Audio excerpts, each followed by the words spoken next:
now that you know how to love to remember, you need to remember to love. And now we're going to do some brain-friendly lifestyle habits. And here I get to be a cheerleader, and I'm going to tell you some of the brain-friendly lifestyle habits that help you keep your mental focus strong. So if you'll repeat after me. Diet. Diet. Exercise. Exercise. Organization. Organization. Relaxation. Relaxation. Meditation. Meditation. Socialization. Socialization. Great. Those are all very important to do. But the hardest of all memory habits to get into is to know when to stop being a social butterfly, letting your brain flitter from thought to thought, and instead become a hummingbird and say, what do I have to do here? So let's hear it for the and a little louder now, and really wake yourself up. Great. And that is a very important thing to do, and taking your breath slows you down to do the And there are just certain places where it's so important to and you could never rest on your laurels. And I'll give you an example of what happened to me. It was a Wednesday, and I knew, although I know that I can never fit my size 9 foot into a 5.5 shoe, no matter how hard I try to cram it in, but I have figured out that I can fit 32 hours of activity into a 24-hour day most of the time. So here it is, Wednesday, and I have this full schedule. So I quickly run down, what can I prioritize? What do I delegate? What can I put off to tomorrow? What can I overlap?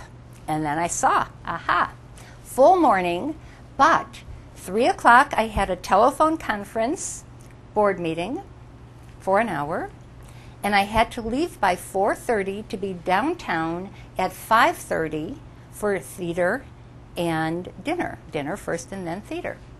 So I figured, our phone conference, our drive. I can overlap.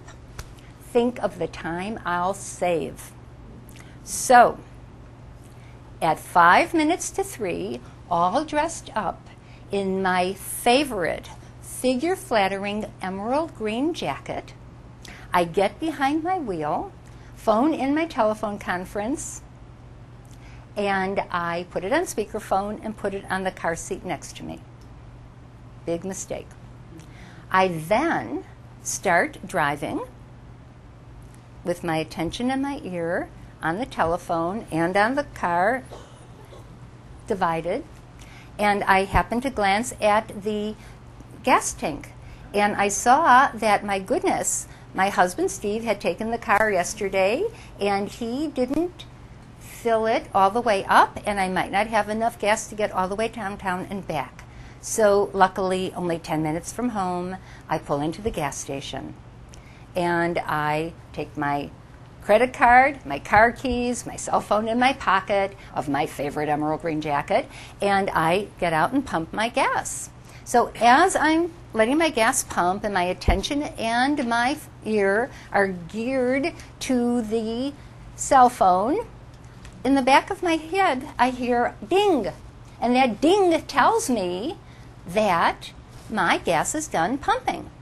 So because my attention and my ear are glued to the telephone, I walk right past the meter, which I would have seen had I stopped to say, I would have seen the meter was still running. But I didn't look. And I walked right to the spigot, and I pulled out the nozzle, and before I could get it back in, drenched, my green jacket, my pants, my favorite green jacket, my pants, my shoes, drenched. So I took off my jacket, continued pumping my gas, put my jacket in the car floor so that I didn't have to get my leather seats filled with gasoline, and I drove home.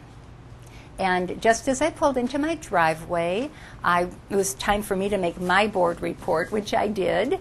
And then I got signed off of the board meeting, got into the house, took off my clothes, scrubbed the gasoline off of my body so I wouldn't catch on fire. And then I changed my outfit, stopped at the cleaners with my jacket and my pants, and the shoes, of course, went into the garbage. And then I managed to get downtown in time for my dinner and my theater. Well, I got off so lucky, so very lucky, including cell phones and driving really don't mix. And 17% of your reaction time is just gone when you drive and talk on the phone at the same time. So I got off lucky in a lot of ways, and all because I didn't But what happened is I was once again reminded, my lesson again, is that you really cannot rest on your laurels. The nozzle in the spigot did not say, Judy's been such a good girl.